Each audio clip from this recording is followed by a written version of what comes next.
Me nana ime ka kënduar shumë mirë, njëna prej motrave poshtë Rushja, motra e dytë, më e vjetra. Ama nanën time Bilen Korçë ka njohur si Bilbili Korçës, shumë zanë mirë ka qenë. Bilen si mësuese dhe ka dhënë edhe landën e muzikës.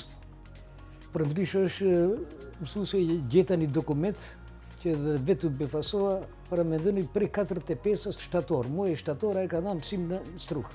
Po mandej Dibër, po në Midurakën Buković ku e bamu tim kanë jetuar, që 57-ën vinë Shkup praktikisht dhe sot përpara kemi jetuar në Qarshin e vjetër, kemi pas shtëpi.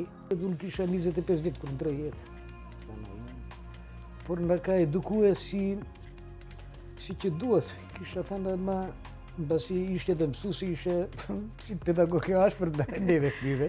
Një detaj ma thatë para emisionit që keni qenë nxënësi i saj për një vit dhe se keni pas të lehtë. Po, isha po liri, ka thënë si atëre.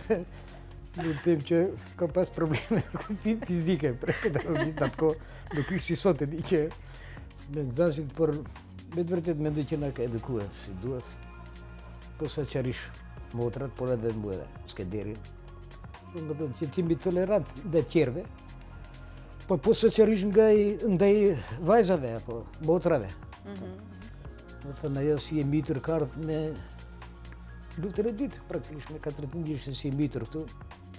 Ka qenë pensionuar shumë herët, mbasi e ka pas benefitin e si luftarake ka qenë me. Edhe pensionuar shumë herët, praktikisht ndoshta kishte edhe 43 vjeçare kish, mbasi benefit kish prej luftës me atë që ka pjesëmarr, ka qenë pjesëmarrëse në atë luftë me partizanat, dhe mendoj që praktikisht edukimi ka qenë vetëm nga ana e nanës. Baba im nuk është përzije në edukimin tonë, por ishte njëri që ishte non-stop me librat, me shkencën praktikisht.